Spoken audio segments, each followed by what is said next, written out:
My name is Marian Doyle. Most people in this neighborhood know me as the quiet widow with silver hair who tends roses behind a white fence. They nod politely when I pass, assuming I'm harmless, fragile, drifting toward the background, the way wallpaper fades with age.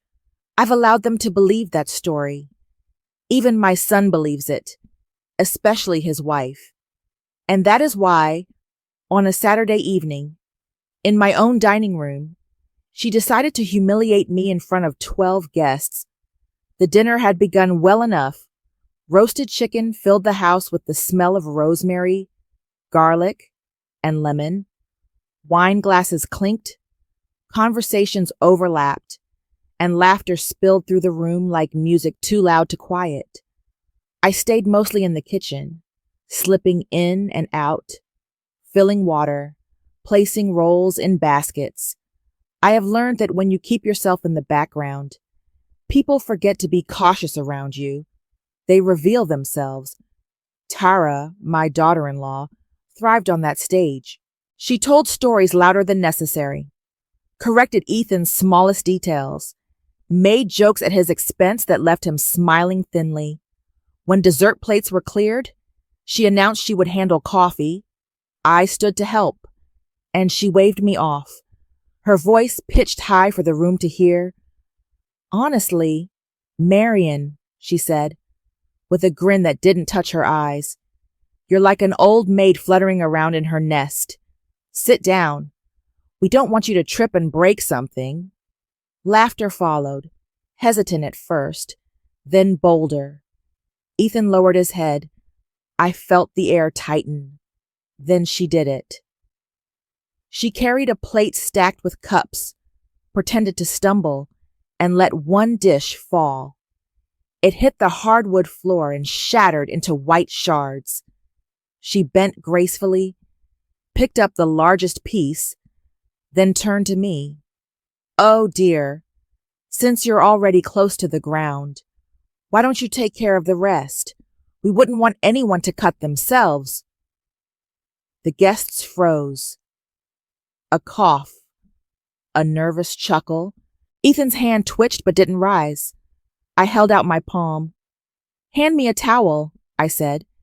She passed it with a flourish. Satisfied, I knelt, the floor cool beneath my knees, and gathered the sharp pieces one by one. Lemon oil, roasted garlic, the faint iron tang of humiliation, it all rose together. But inside me, something else stirred, an old heat, steady and calm. My hands did not tremble. When I stood, the room exhaled. "Thank you," I said softly, and placed the towel on the counter. My reflection in the window looked back at me, not harmless, not fragile, but patient. Tomorrow, they would learn whose house this really is. Sleep did not come easily that night. The house still smelled of roasted chicken and lemon oil, but underneath lingered the sharper scent of shame. After the guests left, Tara's laughter trailed through the driveway like broken glass. Too bright, too loud. Ethan carried the trash bag to the back steps, kissed my forehead quickly, and said he was exhausted. The gesture felt less like comfort and more like obligation. When the door clicked upstairs, the silence around me thickened until even the refrigerator hum seemed heavy. I stood in the kitchen, staring at the towel folded neatly beside the sink, a pale square of cotton, but to me it looked like a flag I hadn't chosen to wave. I smoothed the fabric with my palm and felt my steadiness return. My husband used to call it my second spine, the resolve that only appeared when I had been pushed too far. Tonight it came back to me, old but unbroken.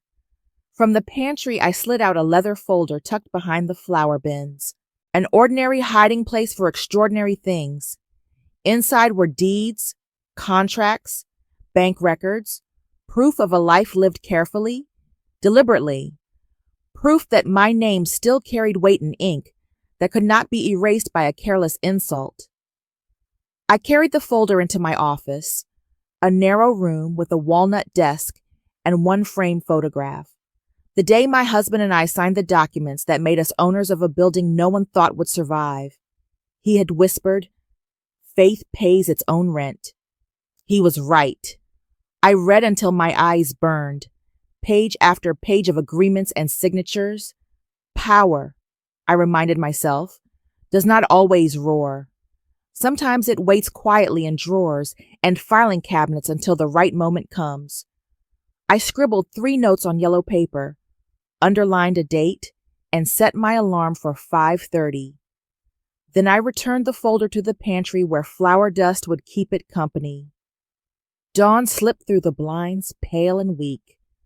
Outside, the roses wore a skin of dew, delicate yet resilient. I brewed coffee, the steam curling like a small prayer, and watched the garage door rumble as Tara left for work. Ethan hated mornings and would stay upstairs until the day begged him to join it. I took out my phone. My hands were steady now. I had calls to make, calls an old woman was not expected to make. Tomorrow night, this house would still be mine. But today, the world beyond these walls would be reminded who Marian Doyle truly is. I arrived at the building just before 8, the lobby already buzzing with the shine of people who believed the day belonged to them. The brass directory caught the morning light. My name, Doyle Holdings, sat there in modest letters, a whisper among louder fonts. I liked it that way. The quiet ones are often the ones holding the keys. I greeted the guard by name, and he straightened the way men do when they realize you remember them. Mike, the building manager, was leaning over the front desk, signing off on a delivery log. He looked up, surprised, then nodded respectfully. "Good morning, Mrs. Doyle. Didn't expect to see you this early." "Early mornings make for clean decisions," I said. "I need 2 things. First, confirm who has access to tenant floors. Second, log an incident connected to one of our renters." He blinked once, then reached for his tablet. I spelled out Tara's full name, her role at Dalton and Winters, and nothing more than what concerned the building. I did not mention the plate, the laughter, the towel. Dignity knows when to separate private insult from public fact. Mike promised me an incident report for our files and a notification to the tenant's operations manager before noon. I thanked him, then sent a brief message to our counsel, neutral, precise, ending with the phrase that always opened the right drawer: conduct impacting tenant relations. The lobby doors sighed open again and again, letting in the tide of ambition. Faces blurred until one rose sharp. Tara, her perfume arriving a breath ahead of her. She walked with the confidence of someone who assumed the world bent when she leaned. She swiped her badge at the turnstile. Red light. She tried again. Red again. The guard, kind even in awkward moments, explained there was a temporary hold on her access pending review. His tone was neutral, professional, hospital wall steady.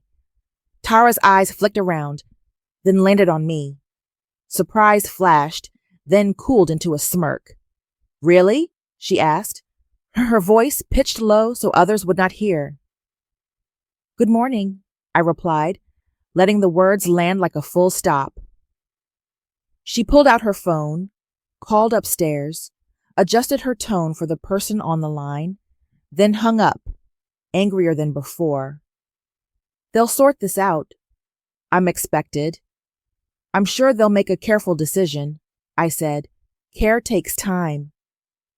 People streamed past, flowing around her like water around a rock. The guard offered her a chair. She refused.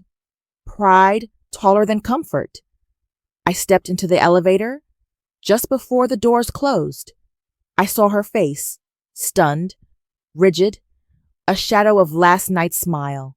The car lifted smoothly, and this time my stomach rose with it. The kitchen met me with silence, the kind that feels intentional. I set my keys down and reached for the leather folder once more. Its edges were cool, reassuring, like an old friend that never forgets your name.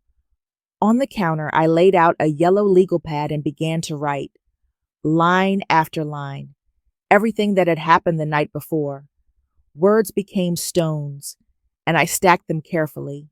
From the hallway safe, tucked behind a watercolor of the Boston Harbor, I retrieved the papers I'd been saving, bank statements showing attempts to reroute my contact information, letters addressed to me but opened before they reached my hands. And the strangest piece, a credit card application with my name scrawled in someone else's hand, a sloppy imitation that told more truth than it hid. I poured tea, steadying myself for the next step. Lila, our housekeeper, arrived just after noon, her umbrella dripping at the door. She had been at the dinner, moving quietly in and out of the kitchen, and her eyes told me she remembered everything. I asked gently if she would write a short statement. She agreed without hesitation, printing each word in her careful block letters. When she slid the page toward me, I covered her hand with mine. "Thank you," I said, and I meant it more than she knew. After she left, I called the property office. "I need lobby footage from last Tuesday," I said. The mail alcove. There had been a package, one that never reached me. The assistant promised to export the clip. Evidence doesn't need theatrics. It just needs a date and a timestamp. I sent a short message to Dalton and Winter's HR director, a courteous summary, an offer to provide materials, nothing more. My anger remained folded inside me, clean as linen, waiting for the right occasion. By late afternoon, the light turned amber. I placed all the documents into the folder and set it on the dining table, aligning it perfectly with the wood grain. Some families lay out casseroles. Tonight, I would lay out consequences. I texted Ethan, "Be home by 7. Bring Tara." His reply came within minutes, a single word, "Okay." Bridges can be built from very small planks.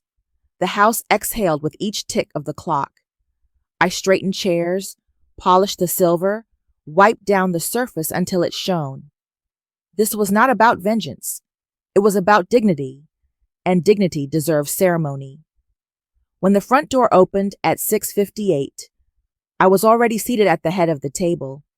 Voices rose in the hallway, sharp, hurried, defensive. The storm had come home to meet me. They entered like mismatched weather fronts. Tara first, brisk and sharp, perfume cutting through the hallway. Ethan followed with slower steps, shoulders hunched, caught between duty and dread. She slid into a chair without asking, crossing her legs, tapping her nails against the wood. Ethan hovered, gripping the chair back like it might steady him. I remained standing. The folder lay before me, its dark leather square and certain. My hand rested on it, the way a witness rests a palm on a Bible. "We're going to talk," I said. No raised voices, no performance, just facts. Tara laughed, brittle. "If this is about that silly dinner, come on, Marian." Everyone knew it was a joke. People laughed. "People laugh when they're afraid," I said. "They laughed when the plate shattered, too." Ethan tried. "Mom, maybe we should start here." I slid Lila's written statement across the table. Tara scanned it, lips pressed thin. Next came the credit application. My name bent awkwardly, the address of an apartment I'd never seen. Then the bank alerts, attempts to change my contact email. Finally, the photographs from the lobby camera. Tara in her coat, reaching into mailboxes not assigned to her. The timestamp glowed like a witness who never sleeps. "That could be anyone," she said, pushing the photo back. Those cameras are terrible, and even if it was me, I was picking up Ethan's mail. He asked me to. Her eyes pinned him. Ethan's throat worked. He studied the photograph, then me. I never told you to pick up anything from Mom, he said, voice quiet but steady. It was the first crack in his silence. I met Tara's stare. You humiliated me in my home. You tampered with my mail. You tried to take my name and make it yours. And you did all of it because you assumed I was weak. You can't prove intent, she snapped. Intent will be the least of your concerns, I answered. The tenant review is underway. The building has logged the incident, and this house, this address you flaunt, is not your right. From the folder, I drew the final paper, a notice to quit, signed and dated. You have 60 days to vacate, I said. Use them to find a place that fits the way you live. Ethan's eyes widened, the look of a man who suddenly sees a floor where he expected sky. Tara reached for his hand. He pulled away, the space between them deeper than inches. The hallway clock struck 7. Once, twice, 3 times, marking the moment when silence finally chose sides. That night, the house was louder in its silence than it had ever been in its noise. I lay awake listening to the old beams creak and settle, to the distant hum of traffic, to the faint sound of Tara pacing upstairs like an animal in a cage. Near midnight, I heard Ethan's steps pause outside my door. For a heartbeat, I thought he might knock, but he moved on. His wife's voice rose faintly, sharp and brittle, demanding he fix this mess, she repair. I thought, belongs to those who admit something is broken. When morning came, I brewed coffee and set 2 cups on the table. Tara swept through the kitchen, perfume first, heels like little hammers, refusing to meet my eyes. The front door slammed as though punctuation could win the argument. Ethan sat heavily, hair uncombed, staring into his mug. You didn't have to go this far, he said finally. His voice was raw. We could have talked it out. I studied him, the boy I had raised, and the man who had chosen silence. We tried talking. Every quiet dinner. Every time I cleaned up the mess she left behind. That was me talking. You just didn't hear it. His jaw tightened. I didn't want to choose sides. You already did, I said gently. By standing still, you chose her. His shoulders slumped. I never wanted to hurt you. I thought if I kept the peace, it would balance out somehow. Peace without respect isn't peace, I said. It's just cruelty whispered instead of shouted. He covered his face with his hands, fingers pressed to his eyes. For a moment I feared he might break completely. But he stood abruptly, muttered about being late, and left his coffee untouched. After the door closed, I dialed my attorney. She confirmed what I already knew. The eviction notice was airtight, the timeline clear. 60 days. No more. No less. Massachusetts law had been followed to the letter. Later, I checked my email. Mike, the building manager, had forwarded the incident report to Dalton and Winters. Their HR department had placed Tara on administrative leave pending investigation. They requested copies of the evidence. I sent them the file, concise and unadorned. The house exhaled, settling around me. I walked out to the garden, where dew clung to the roses like pearls, their blooms tilted toward me, unbothered by last night's storm. My husband used to say dignity, once lost, demands interest when reclaimed. As I clipped a stem and inhaled its sweet iron scent, I thought of the towel on the kitchen floor and how quickly humiliation can turn into resolve. I no longer felt weak. I felt ready.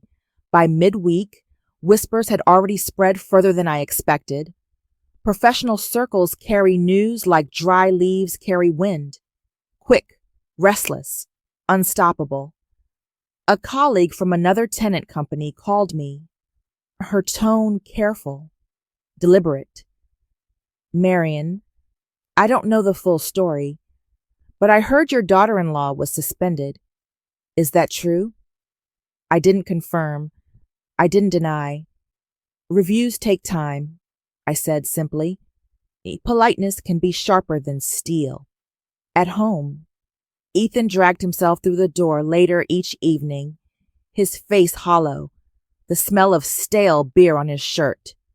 One night he collapsed into the chair across from me, dropping his keys on the table like stones.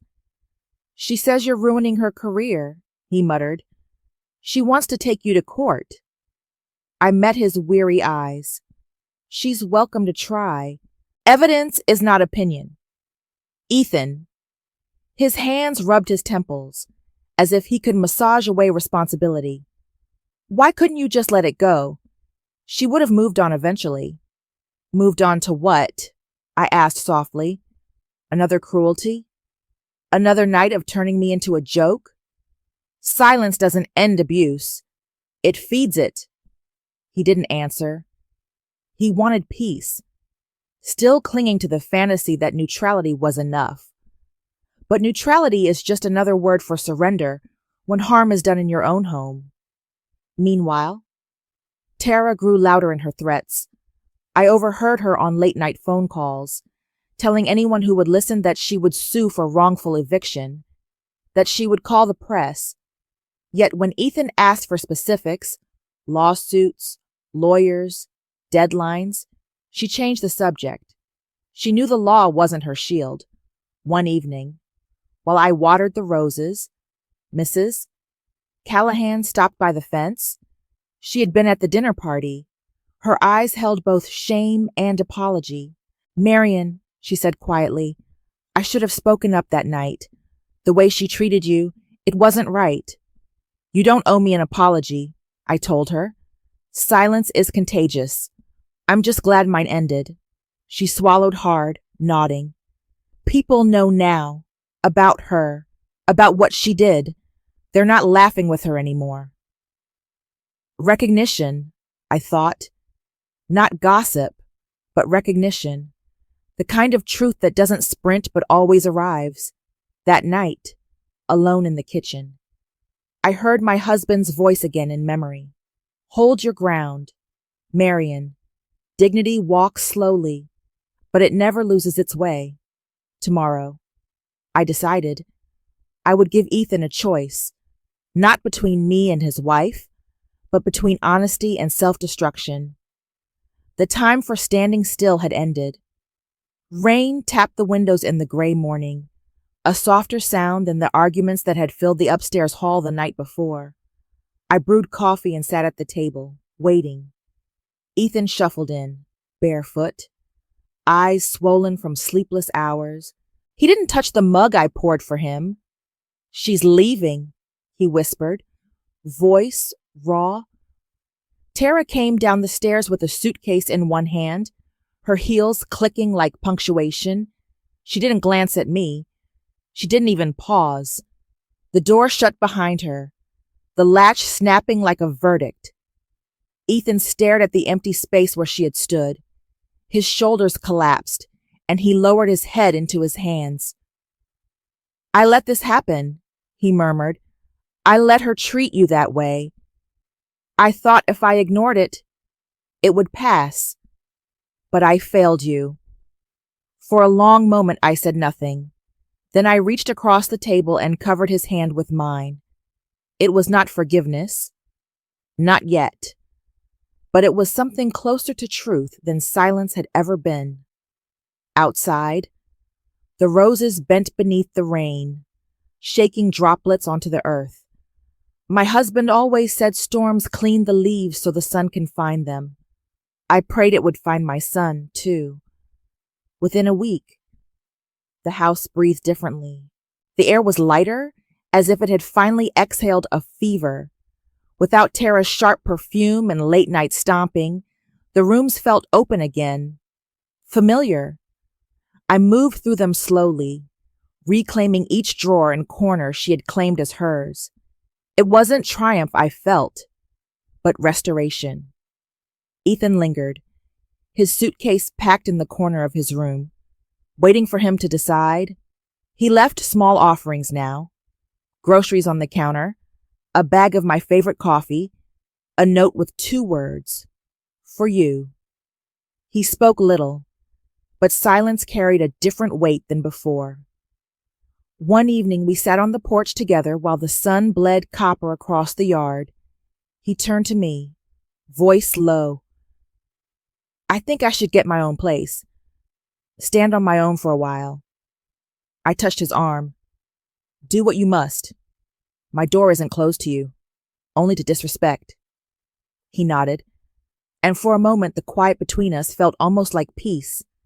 Later, alone in the living room, I stood before my husband's photograph. I kept my dignity, I whispered. The house answered with stillness, the kind that belongs to someone unafraid of tomorrow. Silence, at last, was mine. Thank you for watching.